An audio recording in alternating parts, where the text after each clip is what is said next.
ನಿಮ್ಮ ಬದುಕಿಗೆ big boss ಎಷ್ಟು ಪ್ಲಸ್ ಆಯಿತು? ನಿಮ್ಮ ಬದುಕನ್ನು ಹೊಸ ರೀತಿಯಲ್ಲಿ ಕಟ್ಕೊಳ್ಳಿಕ್ಕೆ ಬಿಗ್ ಬಾಸ್ ಎಷ್ಟು ಹೆಲ್ಪ್ ಆಯಿತು ಅಂತ ಅನಿಸುತ್ತೆ? ಏನು ಹೇಳ್ತೀರಿ ಫೈನಲ್ ವರ್ಡ್ಸ್? ತುಂಬ ಹೆಲ್ಪ್ ಆಯಿತು ಬಿಗ್ ಬಾಸ್ ತಂಡಕ್ಕೆ ಕಲರ್ಸ್ ಟಿ ವಿ ಕನ್ನಡಕ್ಕೆ ಈ ಮೂಲಕ ತುಂಬ ಹೃದಯದ ಧನ್ಯವಾದಗಳನ್ನ ಹೇಳ್ತೀನಿ. ಯಾಕಂದರೆ ನಮ್ಮ ಒಂದು ಸಮಾಜದಲ್ಲಿ ಟ್ರಾನ್ಸ್ಜೆಂಡರ್ ಅಂದರೆ ಲೈಕ್ ಬೇರೆ ರೀತಿ ನೋಡ್ತಾರೆ. ಸೊ ನನಗದು ಬೇಡ ಆಗಿತ್ತು. ಚಿಕ್ಕ ವಯಸ್ಸಿಂದನೂ ನಾನೊಂದು ಹೆಣ್ಣು, ನಾನು ಹೆಣ್ಣಾಗಿ ಬದುಕಬೇಕು ಅನ್ನೋದೊಂದು ಆ ಕನಸಿತ್ತು. ಸೊ ಆ ಕನಸು ಈಡೇರಿಸಿದ್ದು Big Boss season 10 Colors Kannada ನನಗೆ ಅವಕಾಶ ಕೊಟ್ಟಿದ್ದರಿಂದ ಅಲ್ಲಿ ನಂತನ ನಾನು ಮೆರೆದೆ. ಸೊ ಹೊರಗಡೆ ಬಂದಮೇಲೆ ಜನ ನನ್ನ ಎಕ್ಸೆಪ್ಟ್ ಮಾಡಿಕೊಂಡ್ರು. ಸೊ ಏನಾಗುತ್ತಂದರೆ ಕಮ್ಯುನಿಟೀಲಿ ನಾವು ಹೇಗೆ ಬದುಕ್ತೀವಿ, ಹೇಗಿರ್ತೀವಿ ಅನ್ನೋದು ತುಂಬ ಅದು ಒಂದು ಜರ್ನಿ. ಆದರೆ ಸಮಾಜದ ಜೊತೆಗೆ ನಾವು ಹೇಗಿರ್ತೀವಿ ಅನ್ನೋದು ಇನ್ನೊಂದು ಟಾಸ್ಕ್. ಸೊ ಹಾಗಾಗಿ ನಾನೇನು ಕನಸ್ಕೊಂಡಿದ್ನಲ್ಲ ಅದಾಗಿದೆ.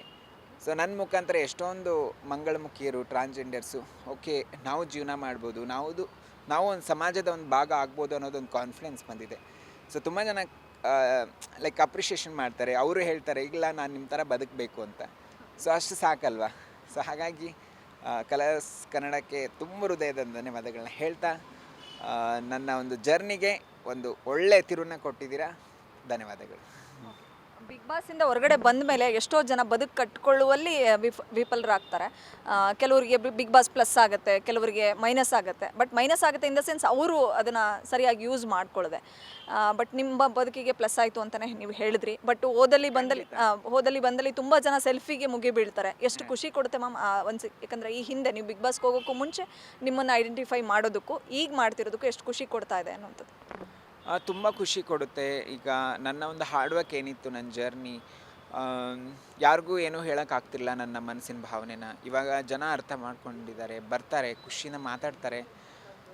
ಲೈಕ್ ಅದಕ್ಕೆ ಬೆಲೆ ಕಟ್ಟೋಕ್ಕಾಗಲ್ಲ, ಅಷ್ಟು ಪ್ರೀತಿ ಸಿಗ್ತಾ ಇದೆ. ಅಷ್ಟು ಈಗ ಬಿಗ್ ಬಾಸಿಂದ ಬಂದ ತಕ್ಷಣ ಅದು depends on us actually. Like ಹೇಗೆ ನಾವು ಅದನ್ನು ತೊಗೋತೀವಿ, ಹೇಗೆ ನಾವು ಮುಂದೂಡಿಸ್ತೀವಿ ಅಂತ. ಸೊ ನನ್ನ ಲೈಫಲ್ಲಿ ಏನೂ ಇಲ್ಲದೇ ನಾನು ಲೈಕ್ ಜೀವನದಲ್ಲಿ ಆ್ಯಡ್ ಆನ್ ಮಾಡ್ಕೊಂಬಂದೆ ಎಲ್ಲ ರೀತಿಯಿಂದನೂ. ಸೊ ಯಾವತ್ತೂ ಕುಗ್ಗಿಲ್ಲ ನಾನು. ಸೊ ಹಾಗಾಗಿ ಒಂದು ಒಳ್ಳೆ ಆಪರ್ಚುನಿಟಿ ಸಿಕ್ಕಿದಾಗ ಆ ಒಂದು ಆಪರ್ಚುನಿಟಿನ ಸದುಪಯೋಗ ತೊಗೊಂಡು ಮುಂದೆ ಜೀವನದಲ್ಲಿ ನಾವು ಹೋಗಬೇಕು. ಸೊ ಯಾವತ್ತೂ ಸೋಲೇ ಗೆಲುವಿನ ಮೆಟ್ಟಲಾಗುತ್ತೆ.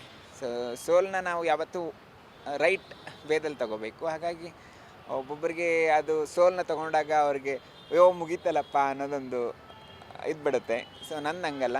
ಯಾವಾಗ ನಾನು ಬಿಗ್ ಬಾಸಿಂದ ಬಂದೆ ತುಂಬ ಆಪರ್ಚುನಿಟೀಸ್ ಬರ್ತಾಯಿದೆ. ಅದನ್ನು ನೀಟಾಗಿ ಯಾವುದೇ ಕೆಲಸ ಇದ್ದರೂ 100% ತೋರಿಸೋಂಥ ಕ್ಯಾರೆಕ್ಟರ್ ನಂದು. ಹಾಗಾಗಿ ಆಪರ್ಚುನಿಟೀಸ್ ಬರ್ತಾಯಿದೆ, ಚೆನ್ನಾಗಿ ಯೂಸ್ ಮಾಡ್ಕೋತಾ ಇದ್ದೀನಿ. ಲೈಫ್ ಚೆನ್ನಾಗಿ ನಡೀತಾ ಇದೆ. ಗ್ಯಾರಂಟಿ ನ್ಯೂಸ್, ಸುದ್ದಿ ಖಚಿತ, ನ್ಯಾಯ ನಿಶ್ಚಿತ.